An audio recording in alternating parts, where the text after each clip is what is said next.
Students, आज हम नया टॉपिक शुरू कर रहे हैं। राजस्थान में 1857 की क्रांति। जैसे पिछले टॉपिक में हमने पढ़ा था, भारत में 1857 की क्रांति, उसी का एक भाग है राजस्थान में 1857 की क्रांति। जब भारत में 1857 की क्रांति हुई तो उसके साथ साथ राजस्थान में भी 1857 की क्रांति हुई। राजस्थान की हिस्ट्री की दृष्टि से ये टॉपिक भी बहुत महत्वपूर्ण है, तो इसको भी बहुत ध्यान से पढ़ेंगे, सभी प्रश्न तैयार करेंगे। तो राजस्थान में जब 1857 की क्रांति हुई, उस समय राजस्थान में 6 ब्रिटिश छावनियां थी। पहले एग्जाम में केवल यही प्रश्न पूछ लिया जाता था, 1857 की क्रांति के समय राजस्थान में कितनी छावनियां थी? 6 ब्रिटिश छावनियां थी।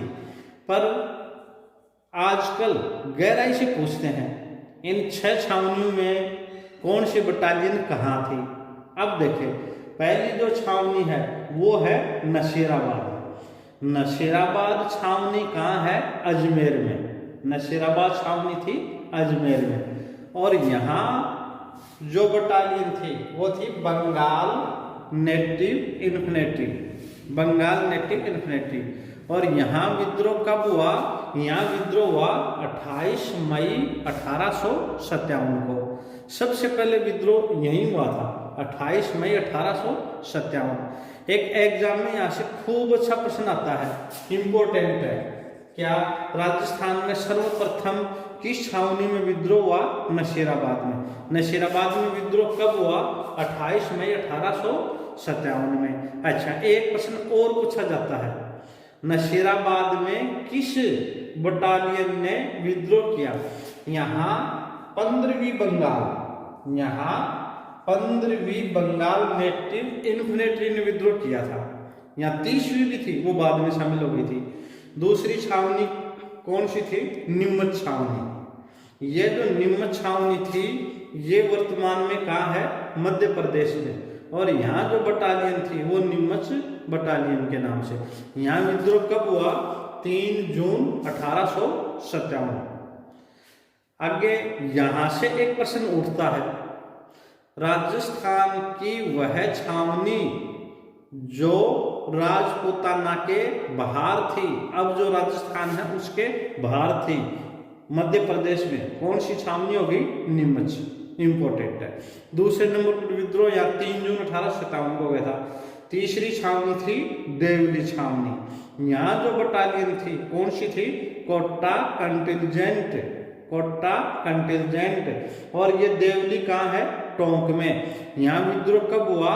5 जून 1857 को। यहाँ विद्रोह है 5 जून 1857 को। चौथी जो छावनी है वो है एरनपुरा छावनी। एरनपुरा छावनी में कौन सी बटालियन थी? जोधपुर लीजियन। और एक ये फिर इंपॉर्टेंट प्रश्न आता है, ये एरनपुरा छावनी किस जिले में है? पाली जिले में। और यहाँ विद्रोह कब हुआ? 21 अगस्त 1857 को। 21 अगस्त 1857 को। एक ये पूछा जाता है, खैरवाड़ा छावनी कहाँ थी? खैरवाड़ा कहाँ है? उदयपुर। यहाँ पुलिस ट्रेनिंग सेंटर भी है, तो खैरवाड़ा छावनी कहाँ हुई? उदयपुर। यहाँ कौन सी थी बटालियन? मेवाड़ बेलकोर। छठी जो छावनी है वो ब्यावर छावनी। ब्यावर किस जिले में है? अजमेर। और यहाँ कौन सी छावनी है? मेरवाड़ा बटालियन। एक इंपॉर्टेंट प्रश्न, खैरवाड़ा छावनी और ब्यावर छावनी ने विद्रोह में प्रत्यक्ष भाग नहीं लिया। विद्रोह में प्रत्यक्ष भाग नहीं लिया। तो इससे संबंधित प्रश्न सुने, कौन कौन से आते हैं। 1857 की क्रांति के समय राजस्थान में कितनी छावनियां थी? 6। अगला प्रश्न सुने, सर्वप्रथम विद्रोह किस छावनी में हुआ? राजस्थान में नसीराबाद में। कब हुआ? 28 मई 1857। कौन सी बटालियन ने किया? 15वीं बंगाल नेटिव इन्फेंट्री। राजस्थान की वह छावनी जो वर्तमान में राजस्थान के बाहर है, मध्य प्रदेश। कोटा कंटिजेंट कहाँ थी? देवली टोंक में। एरनपुरा छावनी कहाँ है? पाली। जोधपुर लीजियन कहाँ थी? एरनपुरा में। विद्रोह कब हुआ? एक इंपॉर्टेंट प्रश्न आता है, प्रत्यक्ष रूप से किन दो छावनियों ने 1857 की क्रांति में भाग नहीं लिया? तो प्रत्यक्ष रूप से किसने भाग नहीं लिया? खैरवाड़ा और ब्यावर छावनी। खैरवाड़ा और ब्यावर छावनी। राजपूताना में अंग्रेजों ने बहुत अच्छी व्यवस्था कर रखी थी, जिस तरह पूरे राजपूताना पर नियंत्रित हो। हम पढ़ चुके हैं कि अंग्रेजों ने राजपूताना पे नियंत्रण करने के लिए 6 ब्रिटिश छावनियां स्थापित कर रखी थी। इन ब्रिटिश छावनियों के अतिरिक्त उस समय क्रांति के समय राजपूताना में 4 पॉलिटिकल एजेंट थे। 4 बड़ी रियासत थी। कौन कौन सी थी बड़ी रियासत? मारवाड़, जिसे जोधपुर भी कहते हैं। दूसरी रियासत थी कोटा। तीसरी बड़ी रियासत थी जयपुर और चौथी बड़ी रियासत थी मेवाड़। इन चारों जगह ब्रिटिश सरकार ने पॉलिटिकल एजेंट नियुक्त कर रखे थे। मारवाड़ का पॉलिटिकल एजेंट था मेक मोशन। कोटा का पॉलिटिकल एजेंट था मेजर बर्टन। जयपुर का पॉलिटिकल एजेंट था कर्नल ईडन। मेवाड़ का पॉलिटिकल एजेंट था मेजर शावर्स। आगे यहाँ के शासक, मारवाड़ का शासक था तखत सिंह। कोटा का शासक था राम सिंह। ये पहले एग्जाम में पूछा जा चुका है। 1857 की क्रांति के समय कोटा का शासक कौन था जिसे 6 माह क्रांतिकारियों ने नजरबंद रखा था? राम सिंह।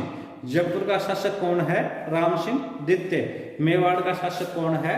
स्वरूप सिंह। तो अच्छी तरह से समझ गए होंगे, ये 4 पॉलिटिकल एजेंट थे। यहाँ एक बात और याद करोगे आप, 2 पॉलिटिकल एजेंट की हत्या कर दी गई थी। कौन कौन से? मेक मोशन और मेजर बर्टन। इन दोनों की क्रांति में हत्या क्रांतिकारियों ने कर दी थी। खूब इंपॉर्टेंट है, वेरी वेरी इंपॉर्टेंट। किन 2 क्रांतिकारियों की हत्या हुई थी? Make motion, major Burton. आगे देखें, राम सिंह को 6 माह कैद रखा। इंपॉर्टेंट प्रश्न है। कोटा शहर पर 6 माह क्रांतिकारियों का कब्जा रहा और सबसे नियंत्रित, सुव्यवस्थित, संगठित विद्रोह भी राजपूताना में कोटा का ही था। आगे सुने, जिस तरह से आज राज्यपाल का पद होता है, उसी तरह राजपूताना की रियासतों पर नियंत्रण रखने के लिए तत्कालीन गवर्नर जनरल कैनिंग ने राजपूताना में एक बड़ी पोस्ट थी एजीजी। एजीजी का पूरा नाम है agent to governor general. Agent to governor general. और इस पद पर क्रांति के समय कौन था? George Patrick Lawrence. क्रांति के समय राजस्थान का एजीजी कौन हो गया? George Patrick Lawrence. एक प्रश्न आप बताओगे, भारत में कैबिनेट मिशन आया, उसका अध्यक्ष कौन था? वो था पैट्रिक लॉरेंस और यह है पैट्रिक लॉरेंस। याद रखोगे। आगे देखो, राजपूताना में ब्रिटिश केंद्र शासित प्रदेश ये कहा था अजमेर। या हम यूं कहें, राजपूताना की रियासतों पर नियंत्रण रखने के लिए अंग्रेजों ने अपनी राजधानी किसको बना रखी थी? अजमेर। एक और अच्छा प्रश्न है, राजस्थान में या राजपूताना में सबसे अधिक समाचार पत्र कहाँ निकाले गए थे? अजमेर से। और अंग्रेजों की राजधानी भी कहाँ हुई थी? अजमेर। केंद्र शासित प्रदेश भी कहाँ हो गया था? अजमेर। अच्छा, ग्रीष्मकालीन राजधानी वो थी माउंट आबू, सिरोही में पड़ता है। जब 10 मई 1857 को मेरठ में जब विद्रोह हुआ, तब कैनिंग की सूचना आई थी एजीजी पैट्रिक लॉरेंस के समय। और पैट्रिक लॉरेंस उस समय मई के महीने में माउंट आबू गए हुए थे, वहीं सूचना मिली थी। और ये जो एजीजी का पद है, एजीजी का पद, ये सर्वप्रथम 1832 में विलियम बेंटिंक ने स्थापित किया था। और राजपूताना के प्रथम एजीजी कौन थे? Mister locket. प्रथम एजीजी कौन थे? Mister locket. अब आगे देखेंगे हम 1857 की क्रांति का प्रचार प्रसार।